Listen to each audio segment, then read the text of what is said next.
السلام علیکم ورحمۃ اللہ وبرکاتہ۔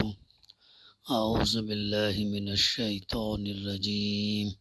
بسم اللہ الرحمن الرحیم۔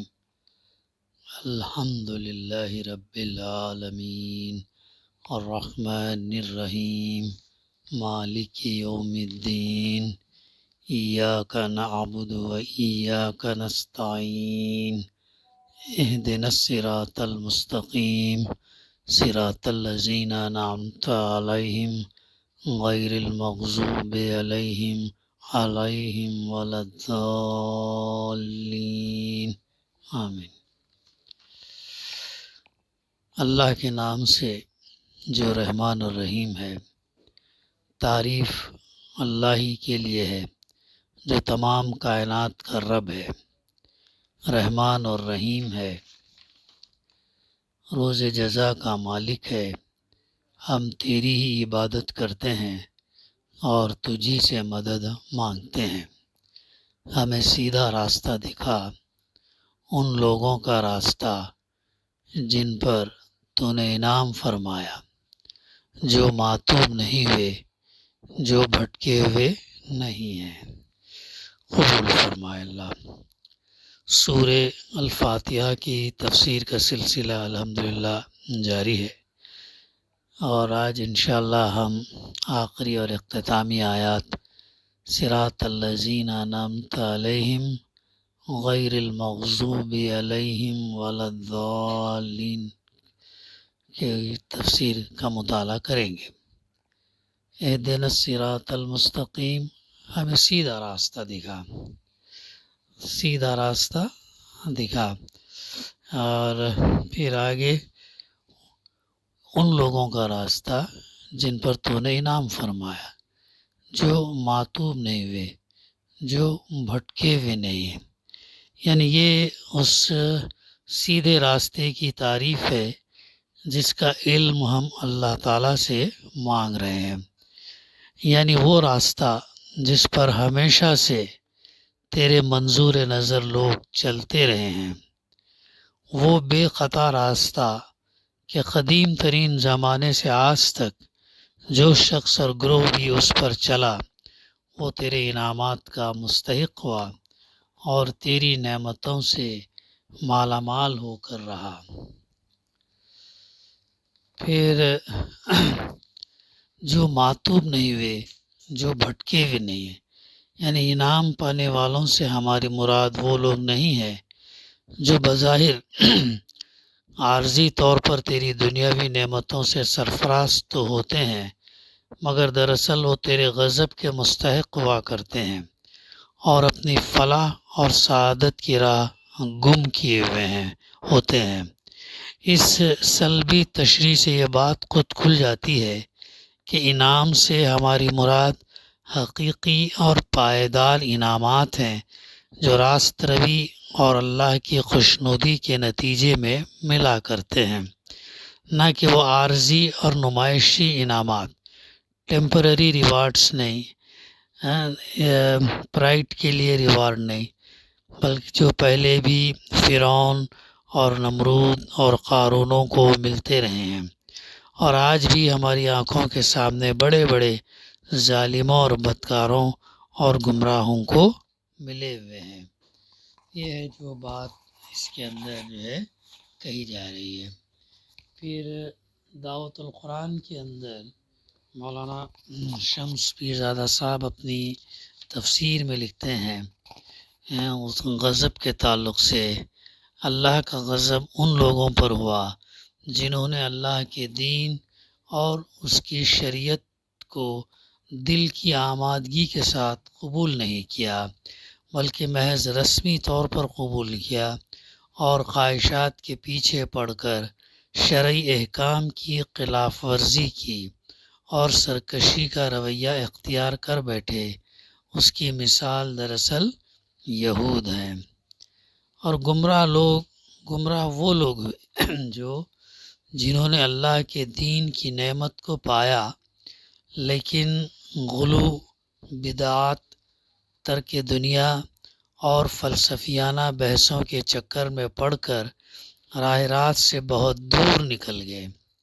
اس کی مثال نصارہ ہیں۔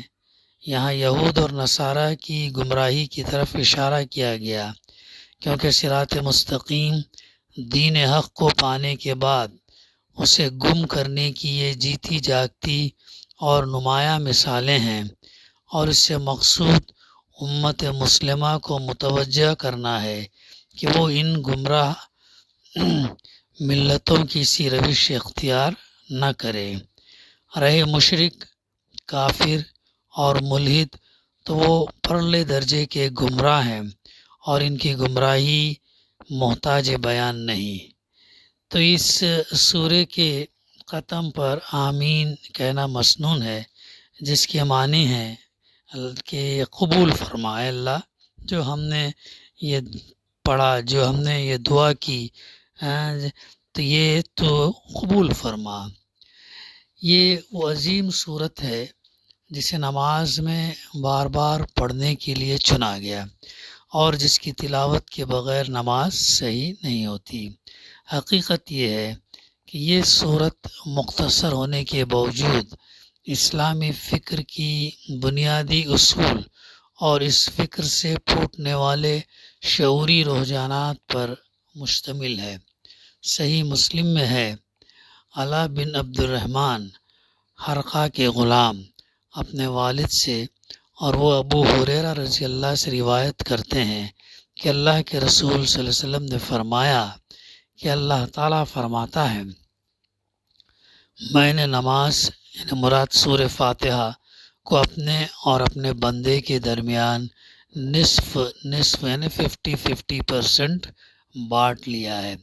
اس میں سے آدھا حصہ میرا ہے اور آدھا میرے بندے کا ہے، اور میرے بندے کے لیے وہ سب کچھ ہے جو اس نے مانگا۔ جب بندہ الحمدللہ رب العالمین کہتا ہے تو اللہ فرماتا ہے، میرے بندے نے میری حمد کی، تعریف کی، شکر کیا میرا۔ جب وہ الرحمن الرحیم کہتا ہے تو اللہ فرماتا ہے، میرے بندے نے میری تعریف کی۔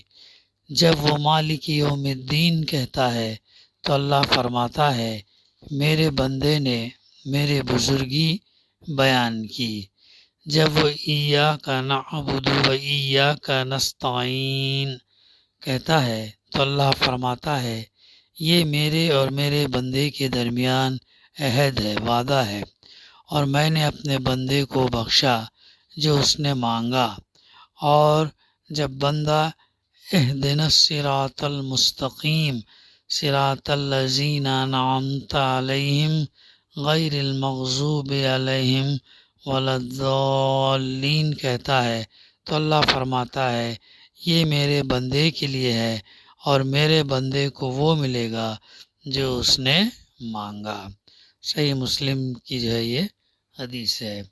شاید اس حدیث سے صورت کے مطالب سے جن کے کچھ پہلو اور اوپر واضح ہوئے ہیں، یہ راز کھلتا ہے کہ سورہ فاتحہ کو اس مقصد کے لیے کیوں چنا گیا کہ ہر مومن دن رات نماز پڑھتا، جب بھی پڑھتا ہے تو کم سے کم 17 بار، یعنی فرض نماز میں ہی اگر ہم پکڑیں تو 17 بار جو ہے ہم سورہ فاتحہ پڑھتے ہیں فرض نمازوں میں۔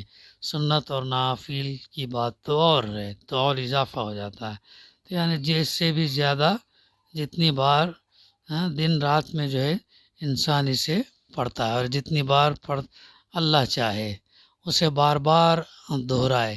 جب بھی وہ نماز پڑھنے کھڑا ہو اور اللہ کو پکارے اور اس سے ہم کلام ہو، تو یہ سورہ فاتحہ اس حقیقت کی طرف بھی اشارہ ہے، ملتا ہے ہم کو کہ اللہ کے خصوصی فضل کے بغیر، بہت اہم بات ہے اختتام میں، کہ اللہ کے خصوصی فضل کے بغیر انسان راہ راست نہیں پا سکتا، سیدھا راستہ نہیں پا سکتا، ہدایت، سیدھا راستہ نہیں، جب تک اللہ کا فضل، اللہ کی رحمت شامل حال نہ ہو۔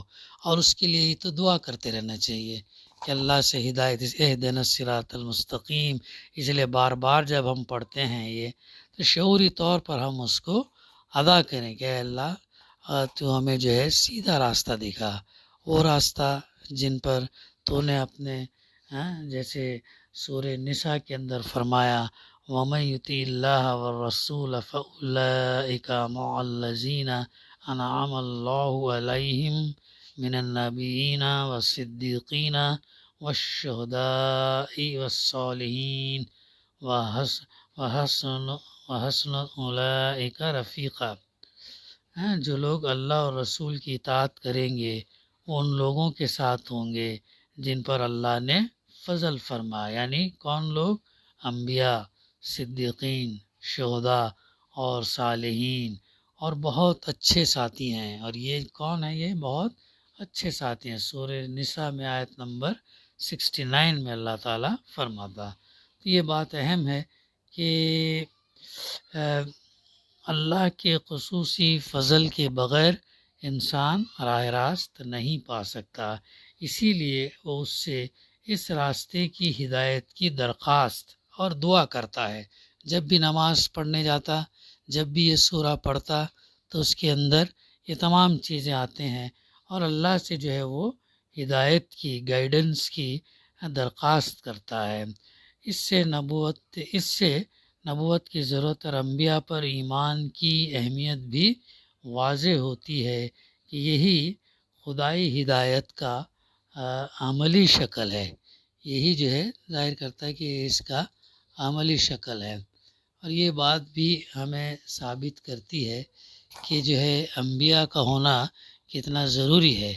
انبیاء نے کس طریقے سے جو ہے کلام کے اوپر عمل کر کے بتایا اور انسان کو وہ راستہ دکھایا، جیسا وہ راستہ جو سیدھا ہم کو اللہ تک پہنچاتا ہے اور جس پر چل کر آدمی منزل مقصود کو پہنچ جاتا ہے، اور جو حقیقی فلاح، کامیابی کا ضامن اور رضا الہی کے حصول کا واحد ذریعہ ہے۔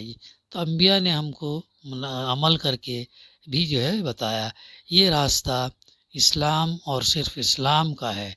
جس طرح دو نقطوں کے درمیان ایک ہی خط مستقیم کھینچ سکتے ہیں، یعنی ایک ہی لائن، دو پوائنٹ کے درمیان ہم ایک ہی لائن ڈرا کر سکتے ہیں، اور لائن کیسی ہوگی؟ اسٹریٹ، سیدھی ہوگی۔ اسی طرح اللہ تک پہنچنے کی واحد راہ یہی اسلام کی صراط مستقیم ہے۔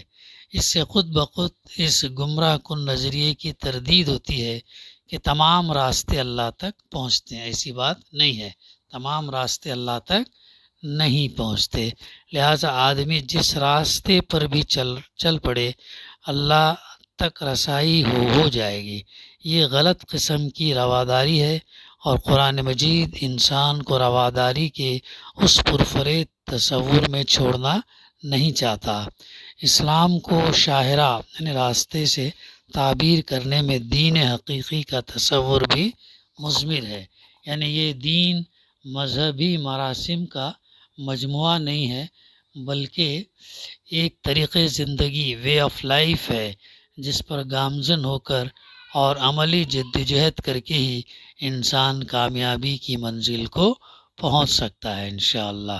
تو یہ ہے اس صورت کی تفسیر، اور بھی بہت سے اہم نکات اس ضمن میں ہو سکتے ہیں۔ بہرحال جو بھی تفہیم فی ظلال القرآن اور دعوت القرآن کے ذریعے سے جو نکات ہمارے سامنے آئے ہیں تو اس کا یہ مجموعہ ہے۔ دعا ہے کہ اللہ سبحانہ و تعالی ہمیں کہنے سننے سے زیادہ عمل کرنے کی توفیق عطا فرمائے اور اہدنا الصراط المستقیم، اس سیدھے راستے کی طرف ہمیں جو ہے ڈال دے۔ اور یہ بار بار ہم اس کو پڑھتے ہیں، بار بار سنتے ہیں دن میں، تو شعوری طور پر اگر ہم اس صورت کو سمجھیں اور جب نماز ہم پڑھتے وقت، قائم کرتے وقت جو ہے ہم اس کے معنی، مفہوم کو اگر ذہن میں رکھیں گے تو ظاہر ہے کہ خشوع و خضوع جو ہے اچھی آئے گی۔ اور جو مقصد ہے اہدنا الصراط المستقیم، بار بار جب ہم اس کا تذکرہ کرتے ہیں اور چونکہ اللہ تعالیٰ جو ہے اللہ کا خصوصی فضل، اس کی رحمت کے بغیر جو ہے یہ انسان راہ راست پر نہیں جا سکتا۔